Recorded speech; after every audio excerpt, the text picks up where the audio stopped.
अगर आप भी हैं ईमानदार तो बदल सकते हैं आप अपनी जिंदगी को किस तरह से। जानने के लिए सुनिए ये कहानी।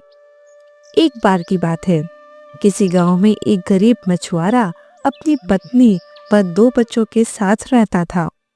वह बहुत गरीब था।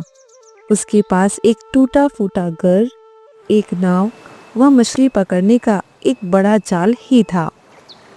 वह मछलियां पकड़कर उसे बेचकर ही अपना घर चलाता था। सुंदर गरीब तो था, पर वह ईमानदार भी था। कभी भी गलत तरीके से पैसे नहीं कमाता था। हे भगवान, क्या करूं? कोई भी मछली मेरे हाथ नहीं लग रही।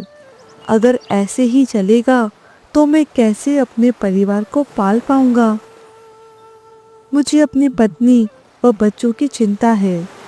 मैं स्वयं तो जैसे तैसे रह लूंगा, पर इनकी चिंता करना मेरा कर्तव्य है। कई कई बार तो सुंदर अपनी पत्नी व बच्चों को भी समुद्र से मछलियां पकड़ने को घर से समुद्र पर ले आता। कई बार तो ऐसा वक्त भी आता कि सुंदर अपनी पत्नी को दूसरों के घर काम करने के लिए भेजता था, ताकि दो पैसे की कमाई हो सके। क्यों जी, मैं ऐसा कह रही हूँ कि क्यों ना अब आप शहर चले जाएं। मछलियाँ पकड़ने नहीं आ पा रही हैं। हम रोज घंटों घंटों उनका इंतजार ही करते रह जाते हैं। अगर आप शहर में कोई नौकरी ढूंढ लोगे तो बेशक हमें दो वक्त की रोटी तो आराम से नसीब होगी। सुंदर अपनी पत्नी की बात को सुनकर शहर जाने का फैसला करता है, पर उसका मन कुछ अलग ही सोच रहा होता है।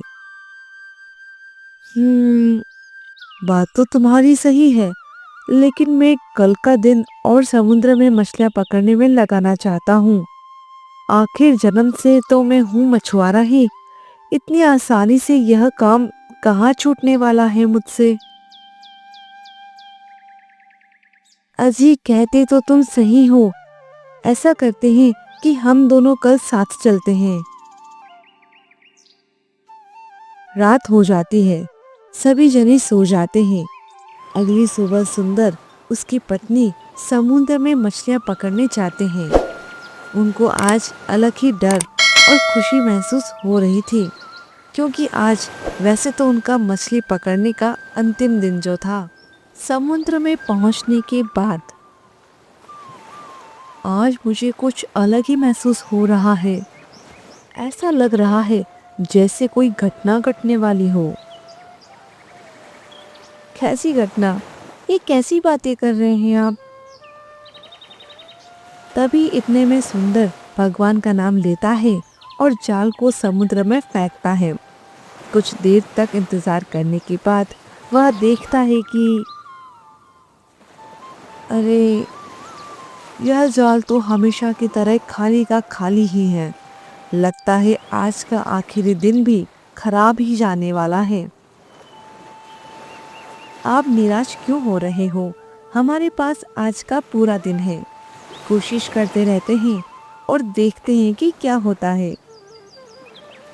पत्नी की बात सुनकर वह फिर से समुद्र में जाल फेंकता है। इस बार कुछ देर बाद वह जाल को अपनी ओर खींचता है। उसे जाल कुछ भारी सा लगता है। अरे भाग्यवान, जरा इधर तो आओ। जाल खींचने में मेरी मदद तो करो।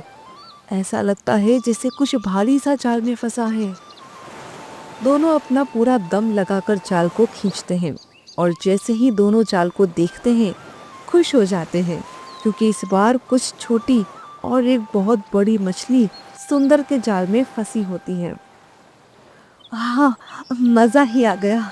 इतनी मछलियां एक साथ हमारे जाल में आ गई हैं। चलो, अब बाजार में इनको बेच के आते हैं। सुंदर और उसकी पत्नी बाजार की तरफ जाते हैं। तभी एक सेठ कार में से उतरता है मछली खरीदने के लिए। मोल भाव करता है सुंदर से और उसको पैसे देता है। तभी उस सेठ के कुर्ते में से उसका पर्स बाहर गिर जाता है, जिसके बारे में सेठ को पता नहीं होता है। अरे सेठ जी, रुकिए रुकिए, ये आपका पर्स पैसे निकालते वक्त सड़क पर ही गिर गया था।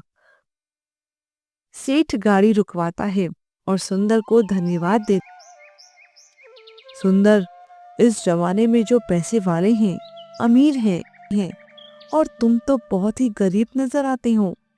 मेरे पर्स में जो पैसे हैं उससे तुम आराम से गुजारा कर सकते थे कुछ दिन तक तो, पर तुमने ये पैसों से भरा पर्स मुझे लौटाया। मुझे तुम्हारी ईमानदारी बहुत पसंद आई। मुझे ऐसे ही लोग पसंद हैं जो काम में श्रेष्ठ और ईमानदार हो। मैं तुम्हें अपना पता देता हूँ, तुम मुझसे आकर मिलो, मैं तुम्हें काम पे रखूंगा। ये सुनते ही तो सुंदर बहुत खुश हो गया।